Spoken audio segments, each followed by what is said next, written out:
Hello everyone, this is the Hermit. Today we are continuing our project of coloring the tarot cards and reading about it in the 78 Degrees of Wisdom and in the Ultimate Guide to the Rider-Waite Tarot.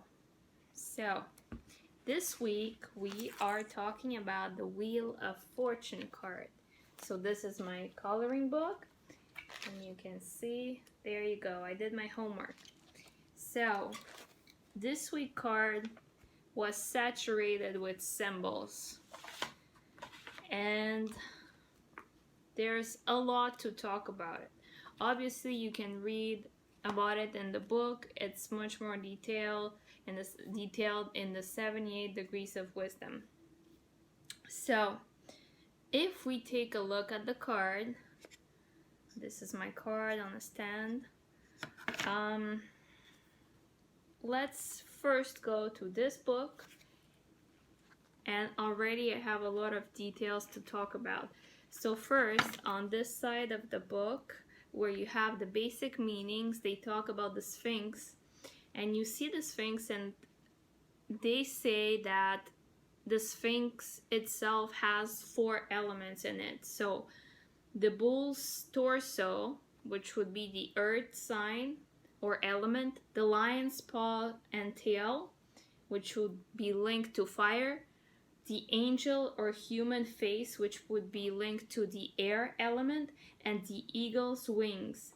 And they say here the wings have been replaced by the sword, water. So I don't know why, I'll have to research more about it. They link the sword to water here. Then if we look at the 4 corners of the card, we see there's 4 creatures. And in this book, they talk about the 4 elements or the 4 evangelists. So Luke would be the bull, Mark the lion, John the eagle, and Matthew the angel. Then if you look in the middle of the wheel where you see the circle, in the circle there's 4 letters of the Latin alphabet, T-A-R-O, which could be tarot, and it depends how you read it. You could read it clockwise or anti-clockwise, and you could start at different letters. So they talk about sort of a Latin sentence that could be made if you go clockwise, then anti-clockwise, it depends. So here they say rota tarot orat tora ator, which in Latin would mean the wheel of tarot proclaims the law of Hathor, the Egyptian goddess of destiny. So basically all of the 4 letters that are placed around the wheel, you could make this sentence which will be linked to the Egyptian goddess Hathor. Then the other 4 letters are Hebrew letters for the god's name.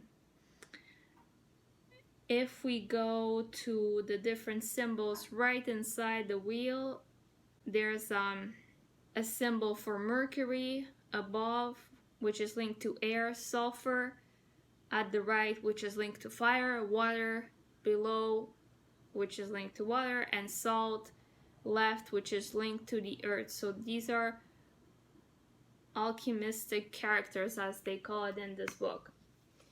The snake would be linked to the Egyptian god Set, which is the god of evil and destruction, and Anubis, the Egyptian god with the head of a dog or a jackal who accompanies souls on their way to the reincarnation, lies underneath the wheel.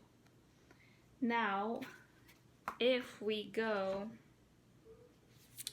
to Rachel Pollack's book, The 78 Degrees of Wisdom, I have the first edition. There's a new edition that's orange out there. The wheel would represent the mystery of fate, and the Wheel of Fortune is the arcanum that's placed in the middle of all the major arcana. And if we place this card beside the World card, we see that it's quite similar to each other. So you have four creatures or four different elements in the corners, except that the wheel is replaced by the dancer in the middle of the card. Now, the main quote that I highlighted is this one on page 86 of my edition. The wheel of life does not become visible until we step away from it. When we are involved in it, we see only the events immediately before and behind us. The daily concerns of our egos find so important. When we withdraw, we see the whole pattern. Psychologically, we can view this vision as an assessment a person makes of where his or her life has gone and where it is going. So, if we talk about some of the meanings of the Wheel of Fortune card, we can talk about a change in the circumstances of a person's life, and sometimes the person is not responsible for these circumstances. So it's something that just comes, and that's meant to come and to change things. Also, Rachel Pollack talks about if the wheel is upright, it would represent that the person is adapting well to the change, and if it's reversed, it's a struggle to adapt to the change that comes. And if we go to the tarot coloring book, some of the meanings for the reversed Wheel of Fortune might be karmic cycles that are repeated again and again. Alright, so stay tuned. I'm doing a video about the Tarot Reading Festival in Montreal that happened last weekend, and I'm gonna post it on the YouTube channel soon. Next week we are doing the Justice card. So for next week, let's all take a look at the Justice card. Let's put it on our altar or somewhere where we can see it. Let's think about our karmic patterns. Let's read about the Justice in this book, and obviously in the 78 Degrees of Wisdom. Okay. See you all next week.